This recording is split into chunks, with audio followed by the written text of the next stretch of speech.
Hey there, folks. Welcome to our cozy nook of tales and adventures.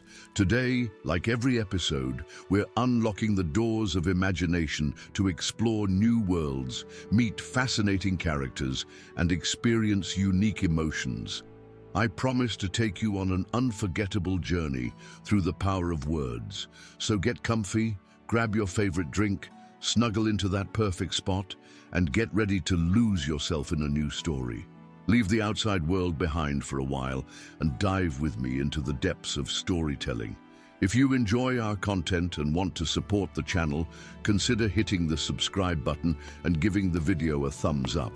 Now, without further ado, let's dive into today's story. The first shadow came at dusk, writhing up from the ancient well in Valoria's central square like smoke from an extinguished flame. Those who witnessed it spoke of eyes that gleamed like distant stars and a whisper that chilled the marrow of bones. By dawn, 7 more had emerged from the darkest corners of the realm, from forgotten caves, abandoned crypts, and the murky depths of Lake Mirrormere. The shadow specters had awakened just as the oldest scrolls had prophesied, and the kingdom of Valoria trembled on the precipice of oblivion. Prince Thalon stood atop the highest tower of Castle Luminara, his azure cloak billowing in the bitter wind as he surveyed his threatened homeland. The marble spires of the city gleamed beneath him, catching the light of a reluctant morning sun that seemed dimmer than it had ever been. Beyond the white walls lay rolling emerald hills and ancient forests that had known peace for a millennium. Now tendrils of unnatural mist crept across the landscape, withering everything they touched. "Your Highness," came a voice from behind him. Thalon turned to face Magister Elendor, whose weathered face and silver-streaked beard showed the strain of 3 sleepless nights. "The Council awaits your command. The eastern villages report 2 more specters have risen from the Forgotten Mountain. The death toll rises with each passing hour." Thalon's fingers tightened around the hilt of his sword. Dawnbreaker, the ancient blade passed down through 17 generations of Valorian kings. Its enchanted silver had once glowed with a soft inner light, but since the first specter's appearance, the blade had dulled to the color of ashes. "Have our scholars found anything in the old texts?" Thalon asked, though he already knew the answer from the despair etched across the old man's face. "Nothing beyond what we already know, my prince. The specters are bound to an ancient curse, one that predates our written history. Our weapons pass through them like air, and our most powerful mages cannot banish them." Elendor hesitated, his voice dropping to a whisper. "There is one other option." Thalon's jaw clenched. "Speak plainly, old friend." "The Witch of Ravencrest Forest, Maven." Even hearing the name spoken aloud sent a chill down Thalon's spine and rekindled the rage that had smoldered in his heart for 3 years. Maven, the Witch Queen, who had appeared from beyond the Vale Mountains with her coven of shadow weavers. Maven, who had ensorcelled his father, King Aradorn, and then slit his throat beneath a blood-red moon. "You would have me seek help from my father's murderer?" Thalon's voice was dangerously quiet. "I would have you save your kingdom," Elendor replied, meeting the prince's gaze unflinchingly. "The ancient texts speak of only one force that can stand against the specters, the old magic that flows through Maven's veins, and unknown to most, through yours as well." Thalon stepped back as if struck. "What did you say?" "Your mother was not just a foreign princess as the court was told. She was the last daughter of the first kings, those who ruled these lands before the coming of the White Wizard. Their blood carries magic older than the foundations of this castle." Elendor's eyes darted to the door, ensuring they remained alone. "Maven did not kill your father out of mere ambition. She discovered your hidden lineage and feared what it might mean. Dawn broke the next day to find Thalon riding alone through Ravencrest Forest, where twisted trees clawed at a sky permanently twilit beneath the dense canopy.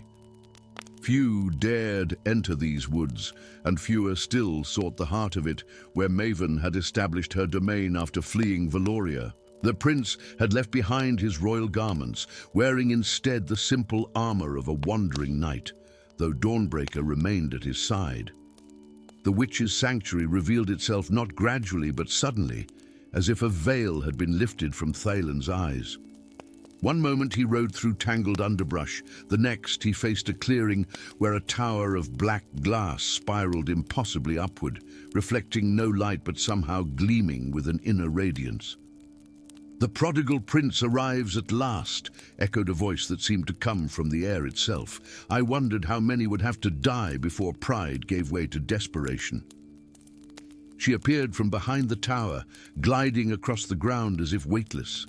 Maven, the Witch Queen, was both terrible and beautiful to behold.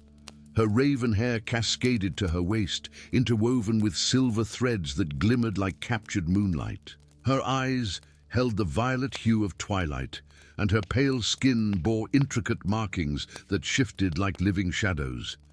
"I come not for myself," Thalen declared, dismounting and approaching with one hand visible, the other near his sword, "but for the people of Valoria."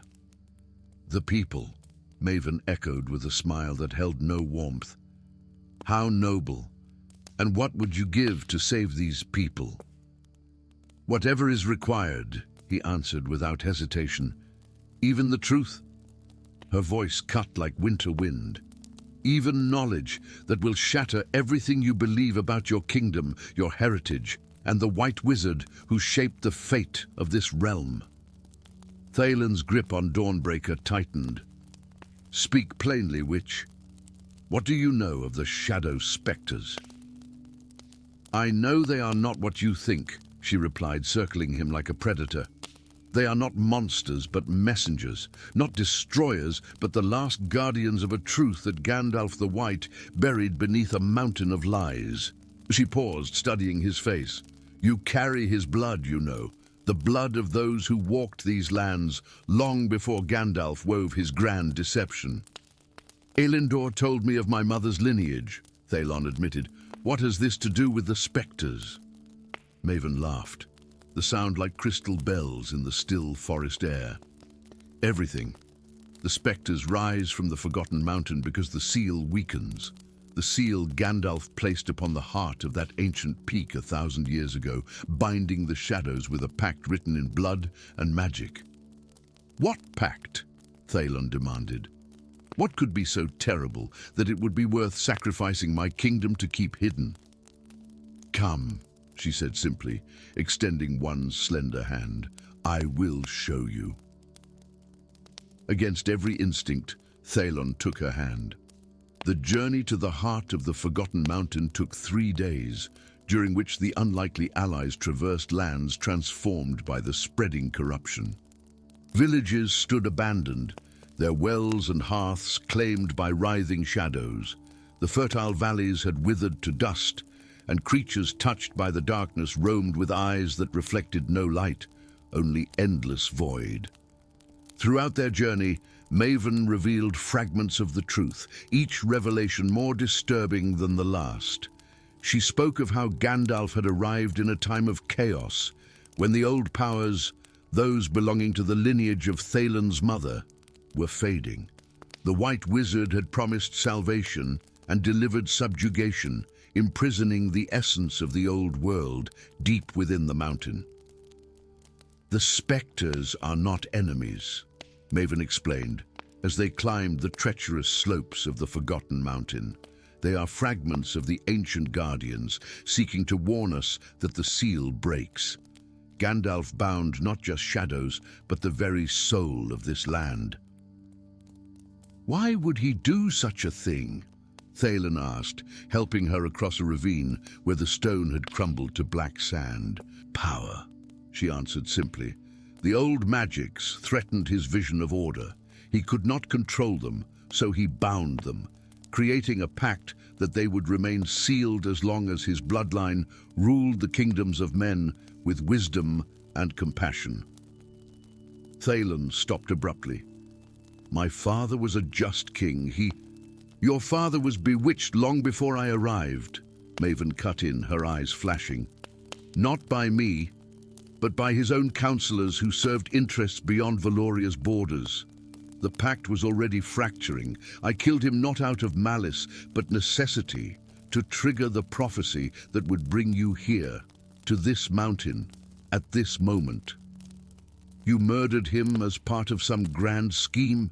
Thalen's hand flew to his sword, but Maven made no move to defend herself. I sacrificed him to save thousands, she corrected.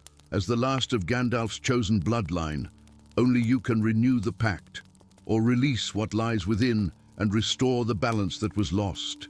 At the summit of the mountain, a great archway of obsidian stone marked the entrance to its depths.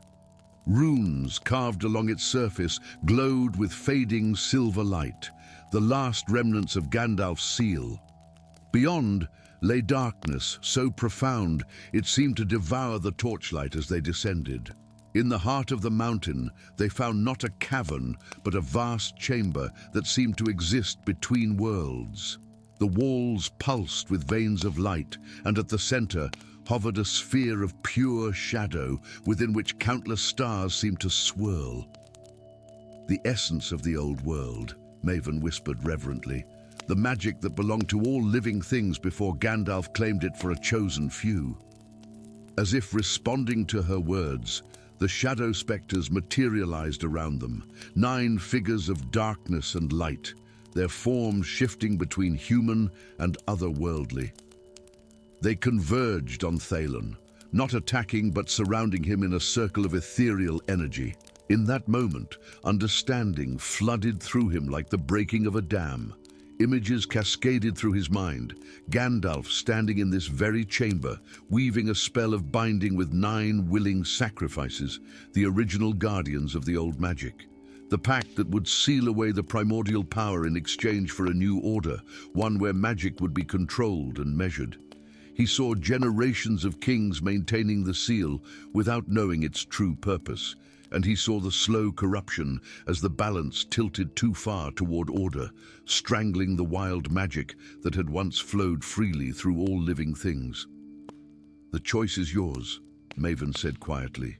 Renew the pact as Gandalf designed it, and condemn the world to a slow death as the last magic fades, or break it entirely and risk the chaos of unbridled power returning to a world that has forgotten how to wield it. Thalon looked down at Dawnbreaker, the sword of kings that had never truly been his to claim. Then he gazed at the swirling cosmos trapped within the sphere of shadow, the birthright not just of his bloodline, but of all living things. With a decisive motion, he plunged the ancient blade into the heart of the sphere. Light and darkness erupted simultaneously, engulfing the chamber in a maelstrom of primordial energy. Neither path, Thalon declared as magic surged through him, awakening the dormant power in his veins. I choose balance. The shadow specters dissolved into streams of luminous energy that flowed into Thalon and Maven both, then outward through the mountain, across the blighted lands of Valoria and beyond to the furthest reaches of the realm. Where the energy touched, life rekindled, not as it had been under Gandalf's ordered design, but wilder, truer to its original nature. In that moment, the fall of Valoria became its rebirth, and the hidden chronicles of Gandalf the White gave way to a new chapter, one written not in the ink of deception, but in the light of a magic reborn. Story 2. The 3 moons hung in perfect alignment for the first time in a millennium, casting an eerie silver light across the ancient monastery of Flamekeep. Inside the cavernous library, the book of prophecies, bound in leather that had never aged and inscribed with ink that seemed to shimmer within a fire, began to glow. Its pages turned of their own volition, rustling like autumn leaves in the silence of the night, until they settled on a passage that had remained dormant since the days of the White Wizard himself. Brother Alaric's gnarled fingers trembled as he traced the glowing words that had appeared on the once empty page. The old monk's face, lined with wrinkles and weathered by decades of devotion to the Order of the Eternal Flame, drained of color as he comprehended the prophecy's meaning. "By the sacred fire," he whispered, his voice barely audible even in the perfect silence of the library.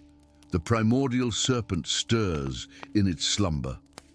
Outside, unaware of the dread prophecy revealing itself, Lorena knelt in the monastery's inner courtyard. Surrounded by 5 eternal flames that burned in ornate copper braziers, never extinguished since the founding of the Order, she methodically swept the ancient stones as she had every night since she was old enough to hold a broom. The orphan girl had known no other home than Flamekeep, perched high in the Skyreach Mountains, where the borders of the 5 kingdoms converged. At 18, Lorena possessed a quiet grace that belied her humble station. Her auburn hair, plaited in a simple braid, captured glints of firelight, and her eyes, an unusual violet, reflected the sacred flames with an intensity that had always made the elder monks exchange meaningful glances. None had ever explained why an abandoned infant had been raised among their order, where no other women dwelled, nor why they insisted she learn not just the mundane duties of keeping the monastery, but also the ancient histories and forgotten tongues that were typically reserved for initiated brothers. The night air suddenly stilled. The 5 flames, which had burned steadily through storms and seasons without faltering, simultaneously flared to twice their height, then diminished to mere embers that glowed like dying stars. Lorena froze, her broom clattering to the stone floor as a wave of inexplicable dread washed over her. Brother Alaric burst from the library, the ancient book of prophecies clutched to his chest, his face ashen in the dimmed firelight. "Child," he gasped, reaching for her with his free hand, "the time has come. What we have prepared for, what you were born for, is upon us." Before Lorena could respond, a sound like thunder split the night, not from the cloudless sky above, but from the massive oak doors that guarded the monastery's entrance. The monks emerged from their chambers, clutching their robes and murmuring prayers as the thunderous pounding continued, each impact causing dust to rain from the ancient stones. "They have found us," Brother Alaric whispered, pulling Lorena toward a hidden doorway behind the northernmost brazier. "The Twilight cult comes for the book, and for you." With a splintering crack, the monastery doors gave way. Dark figures poured into the courtyard, their faces hidden beneath hoods of midnight blue, silver daggers gleaming in the uncertain light of the failing sacred flames. At their center strode a tall figure whose presence seemed to dim the very stars, High Cultist Valen, whose face remained uncovered to reveal features that might have been sculpted from marble, beautiful and terrible in their cold perfection. "The girl and the book," he commanded, his voice carrying an unnatural resonance that sent shivers down Lorena's spine. "Kill the rest." Chaos erupted in the peaceful courtyard. Monks, though dedicated to scholarship rather than combat, formed a protective circle, brandishing ceremonial staffs and daggers as the cultists descended upon them. Brother Alaric pulled Lorena through the hidden passage, which led to a narrow staircase spiraling downward into the mountain's heart. "Brother Alaric, who are they? What do they want with me?" Lorena demanded as they descended, the sounds of struggle fading above them. "The Twilight cult serves the primordial serpent, Nidhogg, the world devourer," he explained between labored breaths. "They have waited centuries for the 3 moons to align, signaling the weakening of the seal Gandalf placed upon their master." They reached a small chamber carved from the living rock, illuminated by crystals that glowed with a soft blue radiance. At its center stood a stone pedestal upon which rested a wooden box, its surface covered in runes that matched those in the Book of Prophecies. "Gandalf the White," Brother Alaric continued, placing the book beside the box, "foresaw this day. He knew that when the moons aligned, the serpent would begin to stir, and only one weapon could prevent its awakening." He opened the box, revealing a slender piece of gnarled wood, no longer than Lorena's forearm, one end broken jaggedly as if it had been snapped with great force. "A stick?" Lorena asked incredulously. "A fragment of the staff of Gandalf," Alaric corrected, his eyes shining with reverence. "The White Wizard's greatest tool, through which he channeled the power to seal away Nidhogg 1,000 years ago. Before his departure from our realm, he broke his staff into 5 pieces, entrusting each to one of the 5 kingdoms. This is but the first fragment." Footsteps echoed down the stairwell, accompanied by the dying screams of monks. "Lorena," Alaric said urgently, taking her hands in his, "you must find the other 4 fragments before the next alignment of the moons, 30 days hence. Only the reassembled staff, wielded by one of Gandalf's blood, can strengthen the seal and prevent Nidhogg's return." "One of Gandalf's blood?" Lorena repeated, her mind reeling. "But that would mean—" "Yes, child. You are the last descendant of the White Wizard, hidden here for your protection since infancy." Alaric pressed the staff fragment into her hands. It felt warm to the touch, and for a moment, Lorena could have sworn it pulsed like a living heart.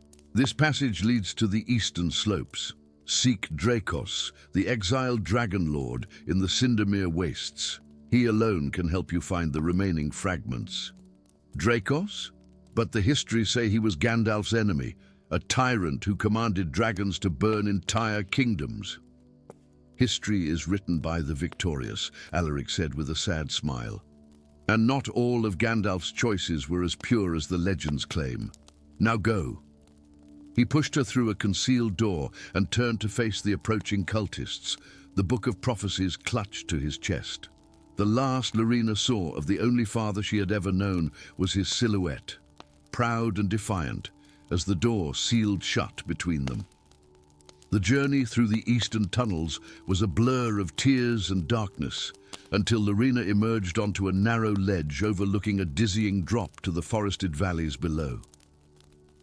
Dawn was breaking, painting the distant horizons of the 5 kingdoms in hues of gold and crimson.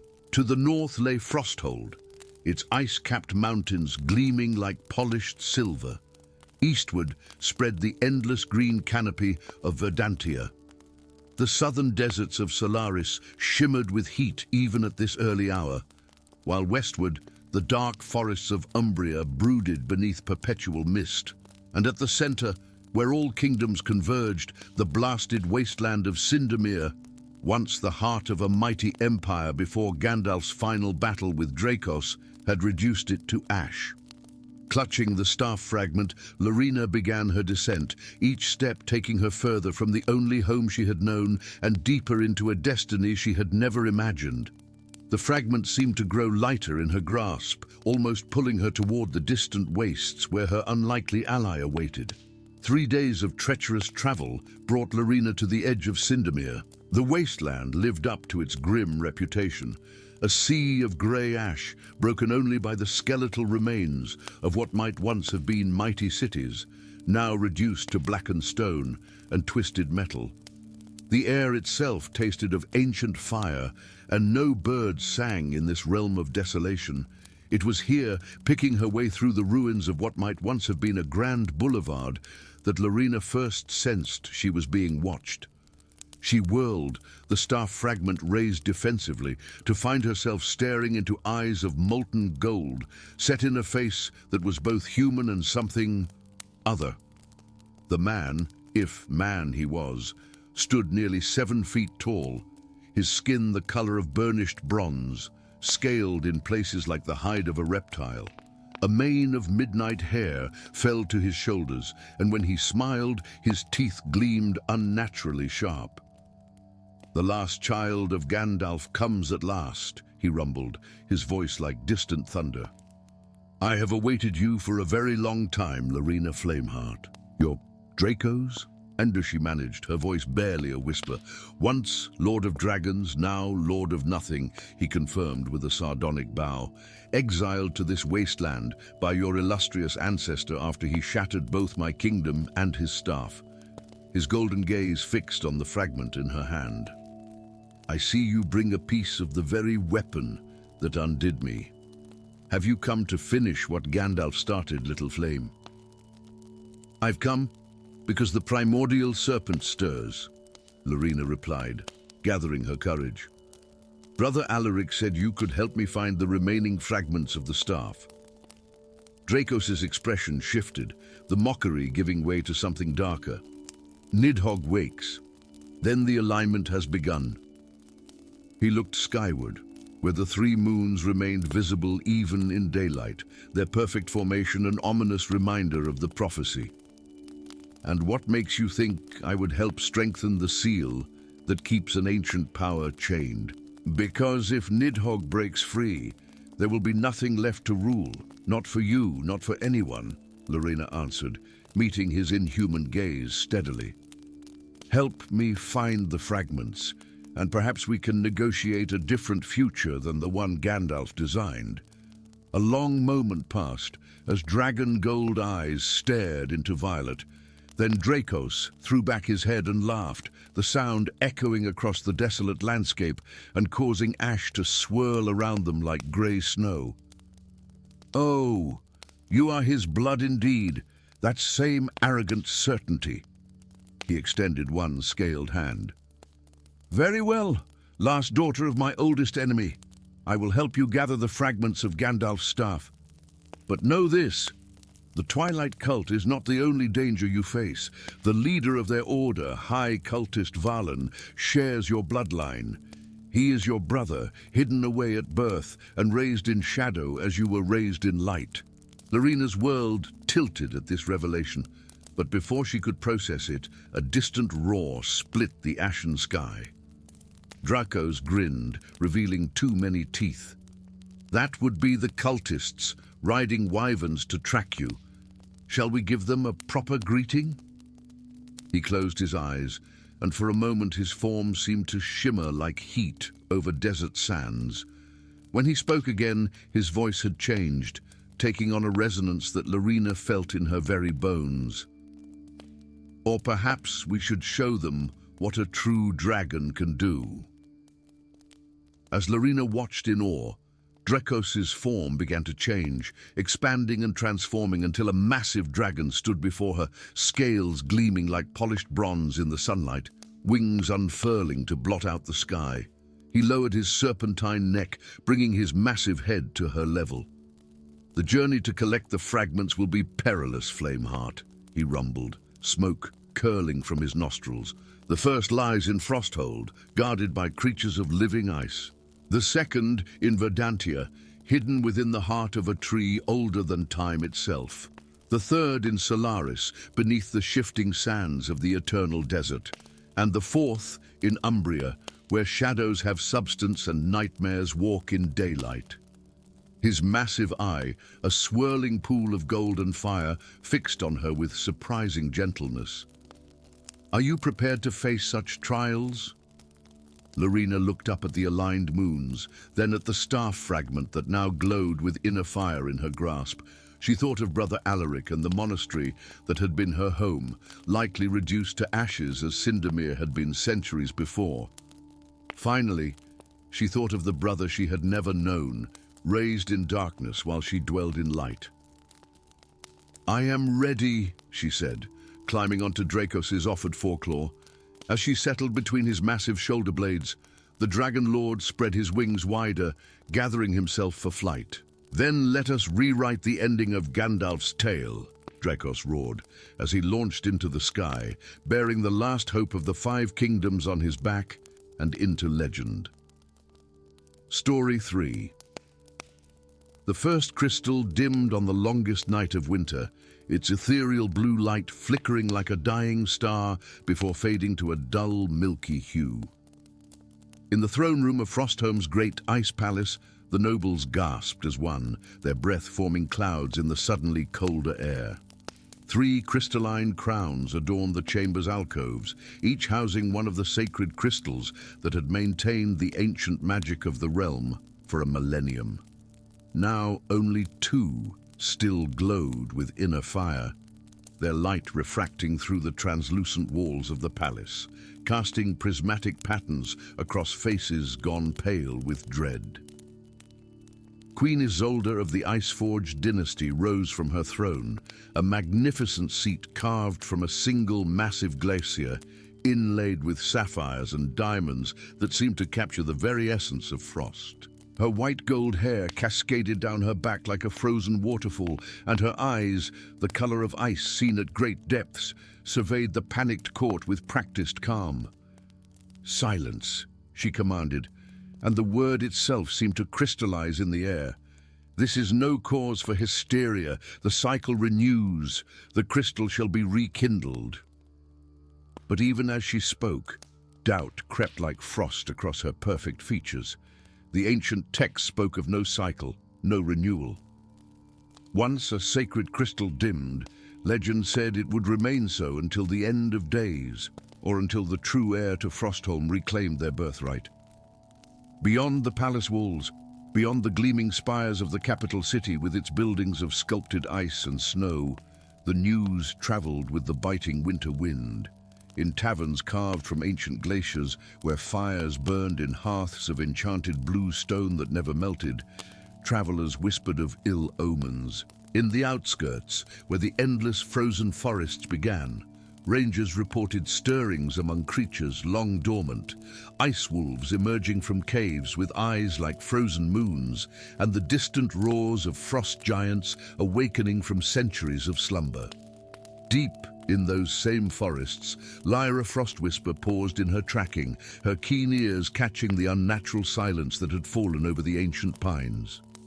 A ranger of the Silverfrost Order, she had spent a lifetime navigating the treacherous beauty of the frozen wilds. Her lithe form, wrapped in furs white as the snow around her, remained perfectly still as she listened to the secrets carried by the wind. "Something comes," she murmured to herself, her breath a silver cloud in the twilight air. As if in answer, a branch snapped somewhere to her left. In one fluid motion, Lyra knocked an arrow to her bow of pale ashwood and turned toward the sound. Through the haze of gently falling snow emerged a figure, tall and broad-shouldered, wrapped in a travel-worn cloak of deepest blue. A hood concealed most of his features, but Lyra could see a beard streaked with silver and eyes the color of glacial ice, the unmistakable mark of the ice-forged bloodline. "Identify yourself, traveler," she called, her arrow trained steadily on his heart. The man pushed back his hood, revealing a face weathered by time and hardship, yet bearing the aristocratic features of Frostholm's royal family. A jagged scar ran from his left temple to jaw, lending a fierce asymmetry to what might otherwise have been considered handsome features. "I am Eric Iceforged," he announced, his voice deep and resonant like ice breaking on the Frostmere Sea. "Exiled son of King Alaric, returned after 30 years of wandering." Lyra did not lower her bow. "The exiled prince is said to have died beyond the Rhymefell Mountains. What proof have you of your claim?"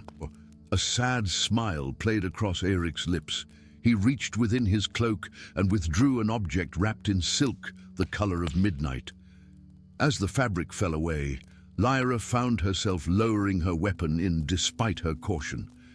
In the exile's weathered hands lay a scroll case of crystal so clear it seemed formed of solidified air, etched with runes that shifted and changed as if alive.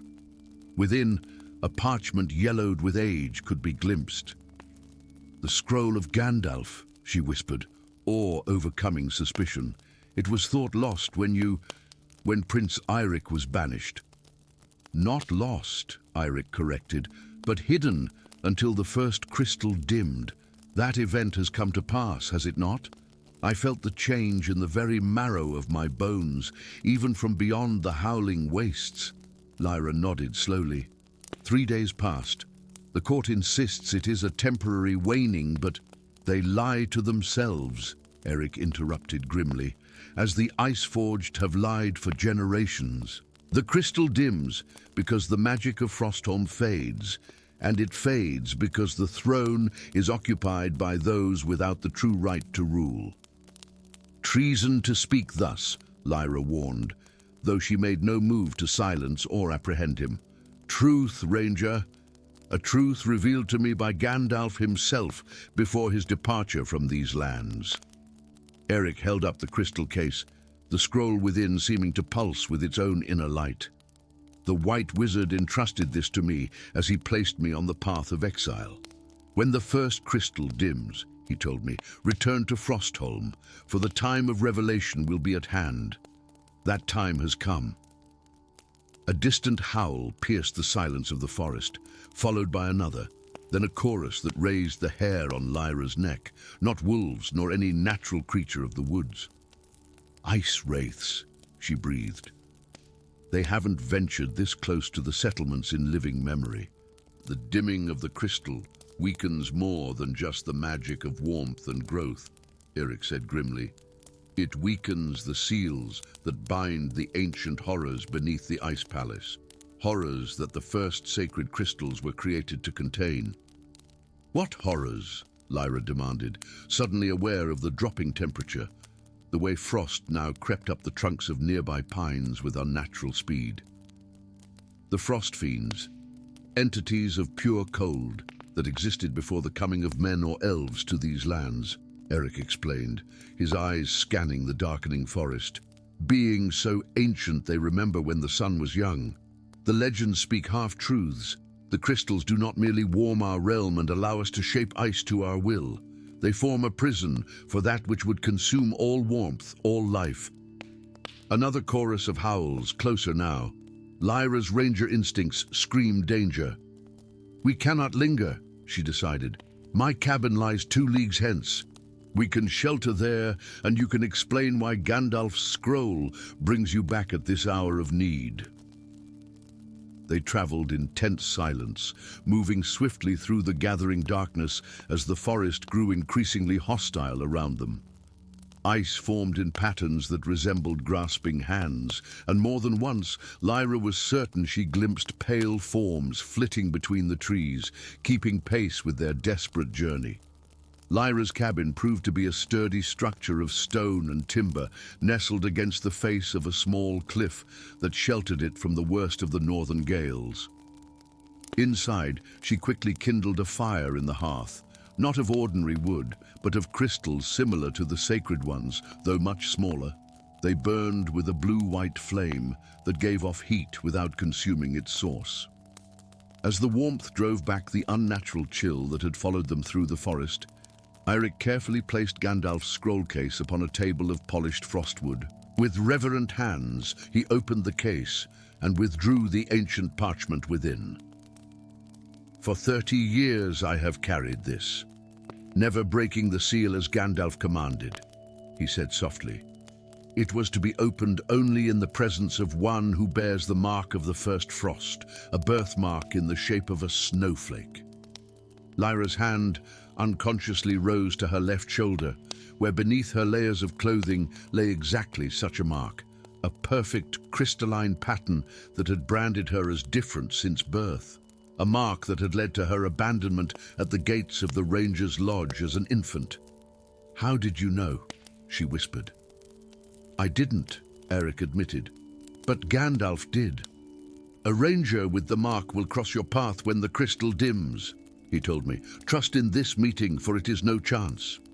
With fingers that trembled slightly, he broke the seal, a stylized G imprinted in white wax, and unrolled the scroll. The parchment seemed to shimmer in the crystalline firelight, the elegant script upon it shifting between languages before settling into the common tongue, as if adjusting to its readers. The truth of Frostholm, Eric read aloud, hidden by necessity, revealed by necessity, the ice-forged rule by ancient compact, caretakers rather than true heirs, the power of the sacred crystals, the magic that shapes ice and holds at bay the frost fiends, belongs not to those of royal blood, but to the lineage of the first frost, those marked by the snowflake sigil. Lyra sank slowly onto a chair, her world tilting beneath her. That cannot be. I am no one. A foundling taken in by the Silverfrost Rangers. You are the true heir to Frostholm, Eric corrected gently, the bloodline Gandalf himself blessed at the founding of the realm. My family, the Ice-Forged, were chosen as regents while the lineage of the first frost grew in secret, protected from those who would use their inborn power for conquest. If what you say is true, Lyra said, struggling to comprehend, then why has the crystal dimmed now? Why not before? Because, Eric continued reading, the compact requires that after 1,000 years the truth must be revealed and the throne returned to its rightful bloodline. The dimming of the first crystal is the sign that the 1,000 years have passed. Should the Ice-Forged fail to yield, all 3 crystals will dim, and that which lies beneath the Ice Palace will break free. A sudden crack shook the cabin, causing both to start. Outside, the temperature plummeted further, frost crawling up the windows with supernatural speed. "They've found us," Eric said grimly, drawing a sword that gleamed like a shard of captured starlight. "The Frost Fiends send their servants to prevent the prophecies' fulfillment." Lyra grabbed her bow, and a quiver of arrows tipped with crystalline points. "What do we do? We make for the Ice Palace," Eric declared, his eyes alight with purpose. "We must reach the throne room before the second crystal dims. Already my sister Isolde and my brothers Hakon and Torvald will be at each other's throats, each believing themselves the true heir who can rekindle the crystal." "And the court mage?" Lyra asked, checking her weapons with practiced efficiency.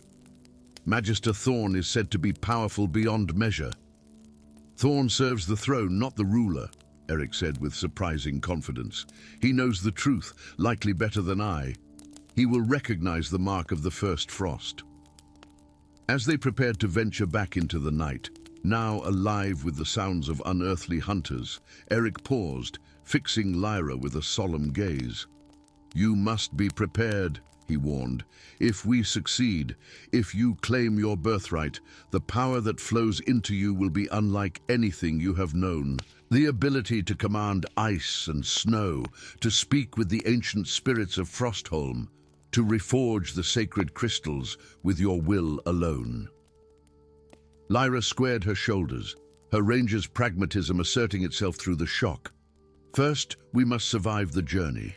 The Ice Palace is 3 days' travel through forests now, awakening with ancient hunger." Eric smiled, a fierce light in his eyes.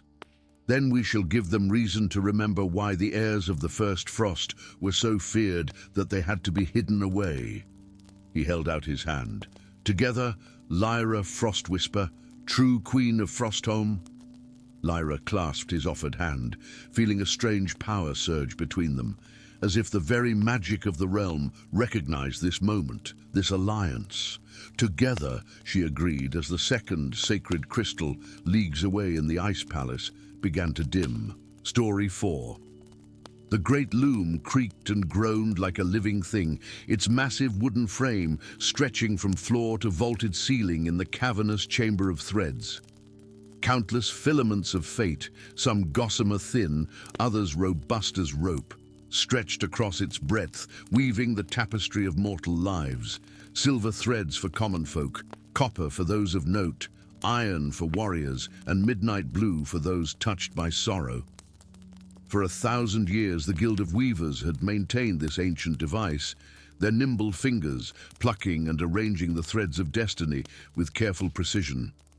Until today, when Archweaver Thorn's weathered hand trembled as he held aloft a single strand unlike any the Guild had ever seen.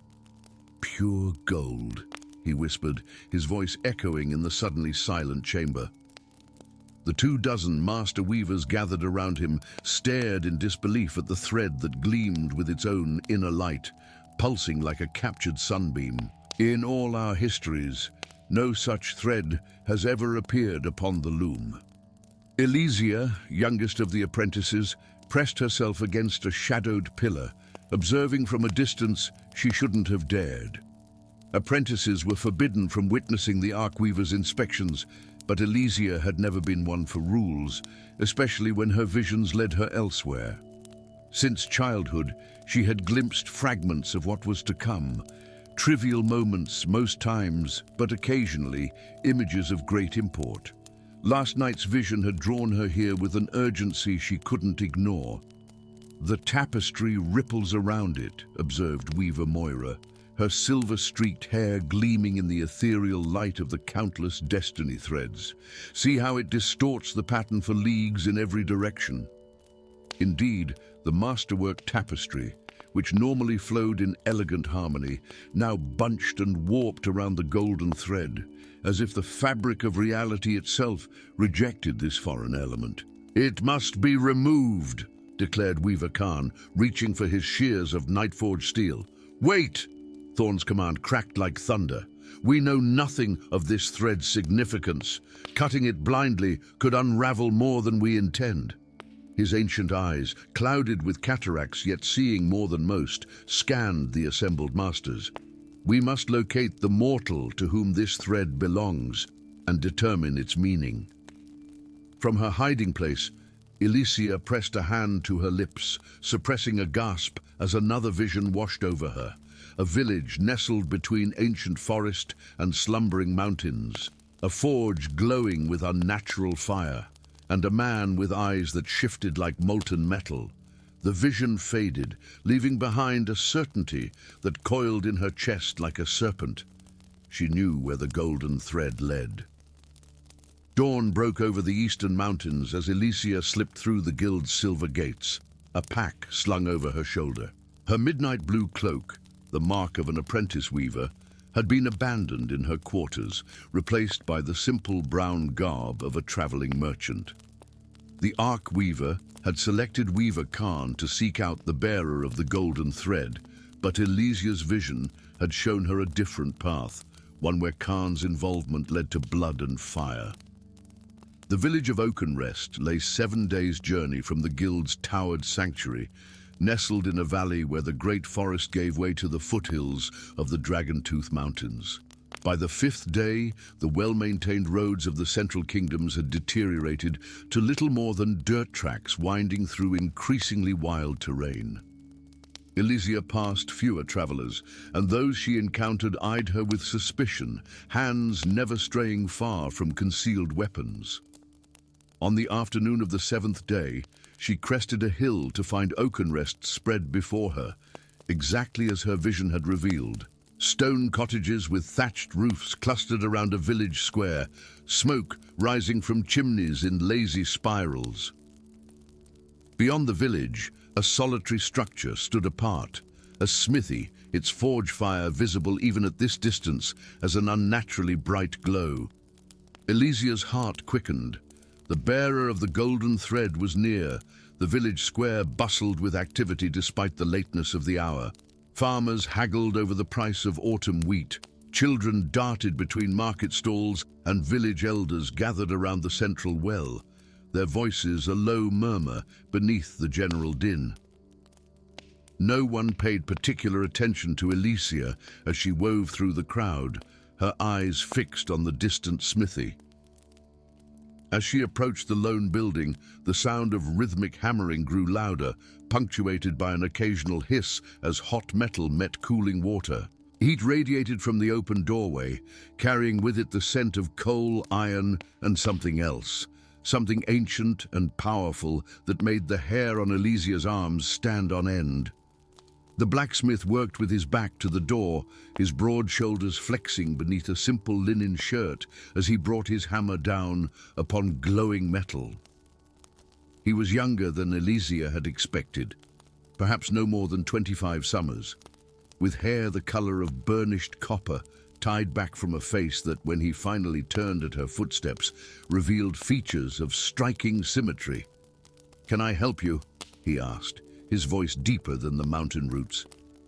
But it was his eyes that held Elysia transfixed, irises that shifted like liquid gold, with flecks of amber and bronze that seemed to move of their own volition. "I'm looking for the smith," she managed, though she knew without doubt she had found him. "Aldrich, is it not?" Surprise flickered across his features. "Aye, though I don't recall us meeting before." He set down his hammer, studying her with newfound interest. "You're far from home, Weaver." Elysia stiffened. She wore no guild insignia, nothing to mark her as one of the weavers. How did you... Your fingers, Aldrich said simply, gesturing to her hands. The calluses are distinctive. Only thread workers and harpists bear marks in those particular places. A smile crept across his face, transforming his solemn features. And you don't strike me as a musician.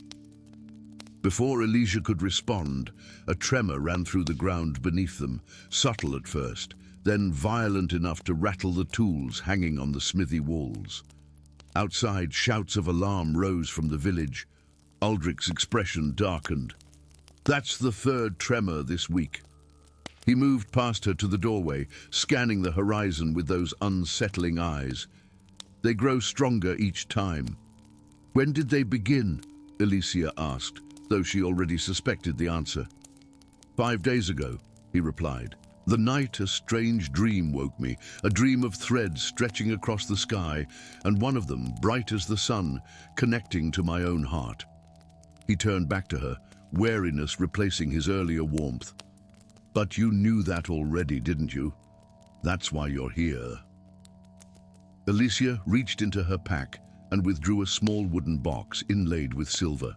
When she opened it, a miniature replica of the great loom shimmered into existence above it. A perfect illusion created by ancient magic. Hundreds of tiny threads stretched across the miniature loom, and at its center, pulsing with undeniable brilliance, was the golden thread. This appeared 5 days ago, she explained, watching his reaction carefully. In 1,000 years of the Guild's existence, no such thread has ever manifested. It threatens to destabilize the entire tapestry of fate. She closed the box with a decisive snap, the illusion vanishing. I came to find its bearer, to find you, Aldrich, and discover why destiny has suddenly rewritten itself around your existence. Aldrich turned back to his anvil, running a hand along its surface with unusual tenderness. I'm a simple blacksmith, he said, though the tremor in his voice betrayed the lie. Born and raised in this village, there's nothing remarkable about me. Then why do you dream of the great loom? Elysia challenged. Why do your eyes shift like molten metal? Why does your forge burn hotter than any natural fire should? She stepped closer, close enough to feel the unnatural heat radiating from his skin. And why, Aldrich the blacksmith, did I find this hidden beneath your doorstep when I arrived? From within her sleeve, she produced a small leather-bound book, its cover worn and its pages yellowed with age. Upon it was emblazoned a stylized G in silver thread. Aldrich's eyes widened in genuine shock. I've never seen that before in my life. It's the hidden diary of Gandalf the White, Elysia said softly, and it speaks of a time when the ancient gods would return to the mortal realm through vessels of flesh and blood, avatars born to reshape the world. Her voice dropped to a whisper. You are the first, Aldrich. The golden thread marks you as divine. Outside, another tremor shook the ground, stronger than before. Dust rained from the rafters as somewhere in the village, a building collapsed with a sound like distant thunder. I don't understand, Aldrich said, though something in his eyes, a flash of ancient awareness, suggested otherwise. I'm no god. I'm just a man who learned smithing from his father. A man who can forge weapons that never break, Elysia countered. A man whose touch can heal metal corroded beyond repair. A village blacksmith who crafted a plowshare that caused crops to triple their yield wherever it broke soil. She offered a sad smile. The villagers know, Aldrich. They've known something was different about you all along. They just lacked the words to name it. She opened Gandalf's diary to a marked page, where an illustration depicted 9 figures surrounded by radiant light. The Pantheon reborn, she read aloud. When the world teeters on the brink of calamity, they shall walk again among mortals. The smith, the huntress, the sage, the warrior, the healer, the trickster, the mother, the judge, and the shadow. Aldrich's face had gone pale beneath its forge tan. "The smith," he whispered, looking down at his calloused hands as if seeing them for the first time. "Hephaestion," Elysia confirmed, using the ancient name recorded in Gandalf's writings. "God of the forge, of creation and destruction, of fire tamed and fire unleashed." She closed the diary. "Your divine essence awakens, Aldrich, and as it does, it strains against the fabric of reality. The tremors are but a symptom of your true nature, struggling to break free."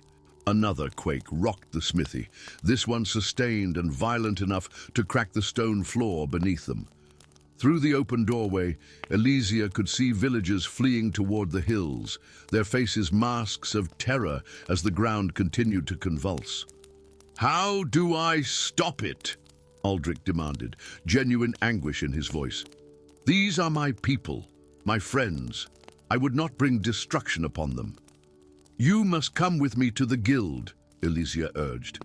"The weavers can help stabilize your thread, ease your transition into your divine aspect before it tears the region apart."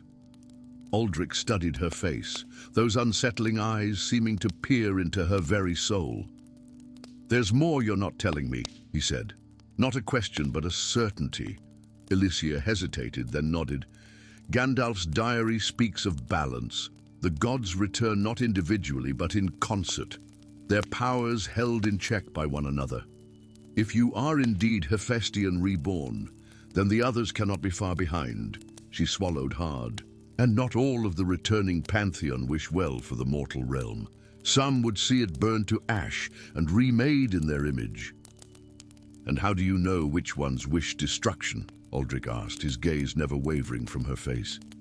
The truth rose to Elysia's lips unbidden, compelled by those divine eyes. "Because I am one of them," she whispered, feeling her own carefully constructed identity crumbling like sand. "I am Athrene, she who sees, the huntress." As the words left her lips, her carefully maintained illusion faltered. The simple brown traveling clothes shimmered and transformed into armor of liquid silver, a bow of living moonlight materializing at her back. Her eyes, once a mundane hazel, now gleamed with the green luminescence of ancient forests. Aldrich took a step back, recognition dawning on his face, not of Elysia the apprentice weaver, but of a presence his soul had known since before the world was young. "The tapestry of fate," Elysia continued, her voice now layered with harmonics no human throat could produce, "is not merely a metaphor. It is a prison, a construct created by Gandalf to bind our powers after the last great war of gods nearly destroyed creation. He wove us into mortal flesh, bound our memories with enchantment, and scattered us across the world to live and die as humans, never knowing our true nature." "Then why do we awaken now?" Aldrich asked, his own voice deepening as ancient knowledge stirred within him. "Because Gandalf is gone," Elysia answered simply, "and what he built begins to unravel in his absence." The ground beneath them stilled suddenly, as if the very earth held its breath in anticipation. "There are others seeking you," Elysia warned, her form gradually returning to its human guise. "The guild has sent Khan, who serves the shadow, the god of endings. He would destroy you before your power fully awakens, keeping the divine essence trapped in the cycle of rebirth." Aldrich looked around the smithy, at the life he had built, the identity he had believed was his. Then his eyes fell upon the unfinished sword cooling on his anvil. With deliberate movements, he lifted it, studying the metal as if seeing beyond its physical form to the potential locked within. "I will come with you," he decided, the words themselves seeming to shift the very air around them. "Not because I believe I am this god you speak of, but because I would protect my village from harm." His eyes met hers, and for a moment the mask of humanity slipped from them both. Two ancient beings, recognizing each other across an eternity of enforced slumber. "The Pantheon stirs," Elysia said quietly. and the world trembles at the prospect. And as they stepped outside, the villagers who had begun to return paused, sensing something fundamentally changed in the blacksmith they had known all their lives. The sky above darkened with unnatural swiftness as clouds gathered in spiraling patterns. "A storm comes," an old woman remarked, her rheumy eyes fixed on Elysia with unexpected clarity. "Not a storm," Elysia corrected gently. "A awakening." Far to the east, in the Chamber of Threads, the great loom shuddered as a second thread, this one silver as moonlight, began to glow alongside the gold, the tapestry of fate rewriting itself around them both. Story 5. The first whisper died on a day when the twin moons aligned like watchful eyes above the world of Eldrath. For centuries, pilgrims had journeyed to the Vale of Echoes, a lush valley nestled between the Spellscar Mountains, to hear the voices of their departed loved ones carried on winds that defied natural law. These ethereal murmurs revealed secrets of ages past, offering wisdom, closure, and occasionally warnings of things to come. But on that fateful morning, as dawn painted the eastern sky with hues of amber and gold, the whispers fell silent, and a fog unlike any seen before rolled through the valley, swallowing trees, stones, and the ancient monuments erected to honor the dead. In the port city of Lumerich, 300 leagues distant, Soren Blackthorn awoke with a start, his dreams invaded by an unnatural silence. Sweat beaded on his brow despite the cool autumn air that drifted through the open window of his modest lodgings. The relic hunter sat up, rubbing the scar that bisected his left eyebrow, a memento from a tomb that had not wished to yield its treasures. Something was wrong. Something fundamental had shifted in the world's fabric. A sharp rap at his door confirmed that he wasn't alone in this feeling. "Enter," he called, reaching for the curved dagger he kept beneath his pillow, a habit formed through years of dealing with those who would rather steal treasures than pay for them. The door swung open to reveal a woman whose silver-embroidered midnight blue robes marked her as a member of the Argentia Order, scholars and mages who dedicated their lives to preserving ancient knowledge.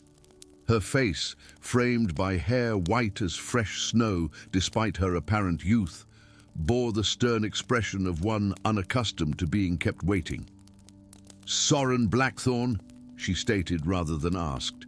"I am Magister Ilara of the Argentia Order. Your reputation as a finder of lost things precedes you." Soren relaxed his grip on the dagger but didn't release it entirely. "The Order usually avoids dealing with my kind. What could possibly bring a Magister to my doorstep at this hour?" "The Vale of Echoes has fallen silent," she replied, her voice carrying the weight of grave tidings. "A mist has consumed it, and none who enter return." A chill that had nothing to do with the morning air crawled up Soren's spine. The Vale had been a constant in the world for as long as recorded history, a place where the veil between life and death thinned enough for whispers to cross over. Its silence could mean nothing good. "And what would you have me do about it?" he asked, though he already suspected the answer. Ilara reached within her robes and withdrew an object wrapped in cloth of silver. As she unfolded it, Soren's breath caught in his throat. A fragment of parchment, yellowed with extreme age, yet somehow perfectly preserved, covered with script in a hand so elegant it seemed impossible it was written by mortal fingers. "A fragment of Gandalf's final writings," Ilara explained, confirming Soren's suspicion. "Found in our archives, hidden within a tome no one had opened in centuries. It speaks of the Vale's true purpose, not merely as a place of communion with the dead, but as something far more crucial. The Order believes you are the one who must carry it back to the Vale." "Why me?" Soren demanded, even as his curiosity, always his downfall, drew him from his bed to examine the fragment more closely. "The parchment names you," Ilara said simply. Or rather, it names the hunter with shadows in his blood who bears the mark of the failed guardian. We believe that to be you. Soren's hand moved unconsciously to his chest, where beneath his nightshirt lay a birthmark in the shape of a broken shield, a mark he had always considered merely an oddity of fate. "What does it say about the Vale?" he asked, unable to read the ancient script himself. "That it is not merely a natural phenomenon, but a prison," Ilara replied, her eyes never leaving his face. "And that which is imprisoned is stirring after 1,000 years of slumber." 7 days later, Soren stood at the edge of what had once been the Vale of Echoes, now a bowl of impenetrable silver mist that churned and swirled like a living thing. The journey through the foothills of the Spellscar Mountains had been arduous, the paths overgrown from disuse since the mist's appearance. Now, with Gandalf's parchment secured in a leather pouch at his belt, and his arsenal of weapons and relics strapped to his back, Soren faced the unknown with the grim determination that had kept him alive through countless expeditions into places where others had perished. The mist before him did not behave like natural fog. It moved with purpose, tendrils occasionally stretching outward as if tasting the air before retreating back to the main mass. More disturbing still were the shapes Soren glimpsed within its depths, silhouettes that appeared human one moment and twisted into impossible geometries the next. "Into the maw of the beast," he muttered to himself, drawing a silver dagger from his belt, one of many artifacts he had collected over years of exploration. Legends claimed it had been forged from a fallen star and could cut through enchantments as easily as flesh. Whether those legends were true remained to be seen. Taking a deep breath, Soren stepped into the mist. The world transformed around him. The mist clung to his skin like cold silk, disorienting his senses until he could no longer tell which direction he had come from or where he was heading. Sounds reached his ears distorted and wrong, fragments of conversations no living being should hear. Screams from battles long concluded, laughter from celebrations turned to dust centuries ago, memory given form, echoing endlessly in this prison of fog. How long he wandered, Soren couldn't tell. Time itself seemed fluid within the mist. Occasionally the fog would thin enough for him to glimpse fragments of the Vale as it once was. Ancient stone circles erected by forgotten civilizations, trees older than any empire, streams that flowed with water that sparkled like liquid starlight. But always the mist would thicken again, and the glimpses would vanish like dreams upon waking. It was during one such moment of clarity that Soren first saw her. A woman standing beside a pool of water so still it resembled polished obsidian. Her hair cascaded down her back in waves of deepest auburn, and her gown, woven of material that seemed to shift between solid fabric and mist, rippled around her form despite the absence of wind. When she turned at his approach, Soren found himself staring into eyes of pale lavender that held the wisdom of centuries. "You carry a fragment of his writing," she said, her voice reminiscent of wind chimes in a gentle breeze. "After all this time, he sends another guardian." Soren's hand went to the pouch at his belt. "You know of Gandalf's parchment?" A smile curved her lips, though it held more sorrow than joy. "I know Gandalf himself, relic hunter. Or knew him, I suppose. Time passes strangely in the Vale, especially for its keeper." "You're Lyra," Soren realized, recalling the name mentioned in the parchment fragment. "The guardian of the Vale." "Am I?" she asked, genuine confusion crossing her features. "The name feels right. Yet I remember so little of who I was before the Vale. I know only that I must maintain the whispers, keep the boundaries strong, ensure that which sleeps continues to sleep." She gestured to the pool beside her. "But something has changed. The whispers have faded, and the mist, which once served as a boundary only at the edges of the Vale, now consumes it entirely. Soren approached the pool cautiously. Its surface remained unnaturally still, reflecting the swirling mist above with perfect clarity. Yet as he gazed into its depths, he sensed something moving far below, something vast and ancient, stirring from slumber. "What lies beneath?" he asked, though part of him dreaded the answer. "Memory," Lyra replied, kneeling gracefully beside the pool. "In its purest, most potent form, the collective memory of all who have lived and died in this realm since its creation." Gandalf discovered that memories do not simply disappear upon death. They linger, echoing in the spaces between worlds. Most are harmless, fragments that gradually fade over centuries. But some, memories of great power, great evil, or great suffering, can coalesce into something more. She traced her fingers just above the pool's surface, causing ripples despite not touching the water. Beneath this pool lies an entity formed from the darkest memories of an age long past. An age when beings of immense power waged wars that scarred the very fabric of reality. Gandalf did not destroy these memories. They were too intrinsically woven into the world's tapestry. Instead, he created this vale as a prison, using the natural properties of this place, where the boundaries between life and death already thinned, to contain them. "And now the prison weakens," Soren concluded, the pieces falling into place. "But why? What's changed?" Lyra's expression grew troubled. "I believe it is because of what Gandalf himself hid here. Secrets he buried in the depths of the pool, memories he could not bear to carry, yet dared not destroy. For centuries they have lain dormant, but something has disturbed them." She looked up at Soren, her lavender eyes piercing through his carefully constructed defenses. "Something connected to you, bearer of the broken shield mark."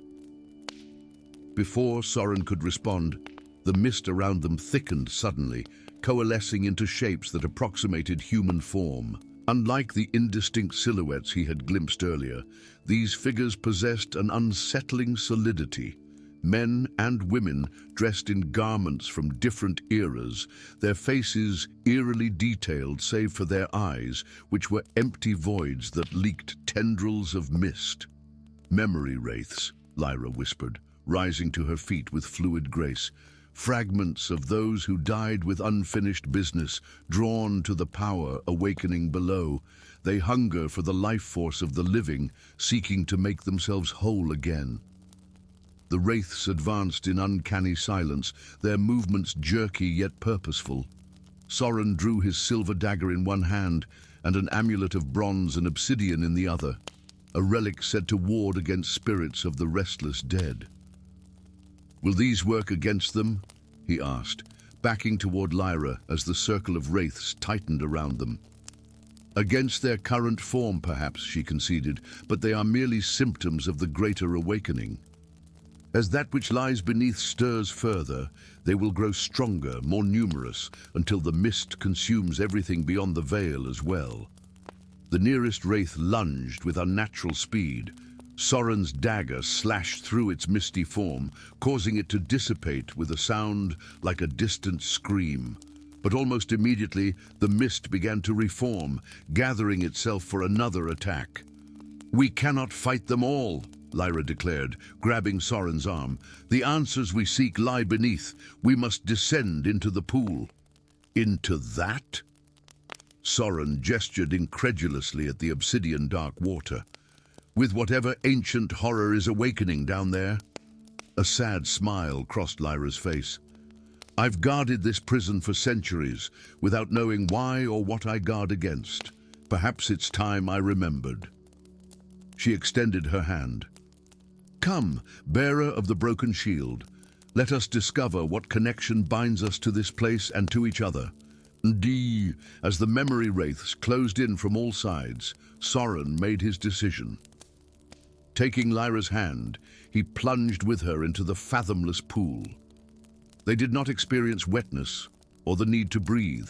Instead, they fell through what felt like layers of reality itself, each level revealing fragments of history that flashed around them like scenes viewed through shattered glass. Soren glimpsed mighty civilizations rising and falling in the span of heartbeats, witnessed magic that reshaping continents, saw beings of light and shadow battling across star-filled skies. And then, abruptly, they stood in a chamber that could not possibly exist beneath the pool, a vast circular space with walls of white stone carved with runes that glowed within a light. At its center hovered an orb of pure darkness, its surface rippling like disturbed water. Before it stood a figure Soren recognized immediately from countless histories and legends. Tall and imposing, clad in robes of pristine white, with a staff of twisted wood gripped in one hand and the other extended toward the orb. Gandalf the White, captured in a moment from a millennium past. "It's a memory," Lyra whispered, her voice tinged with awe. "The moment of the Vale's creation." As if hearing her words, the memory of Gandalf turned, his piercing eyes somehow finding and focusing on the intruders from the future. His lips moved, and though no sound emerged, Soren found he could understand the words as if they formed directly in his mind. "The Guardian has fallen," Gandalf's memory spoke, "and so I create a new one, bound to this place, until that which is imprisoned awakens once more.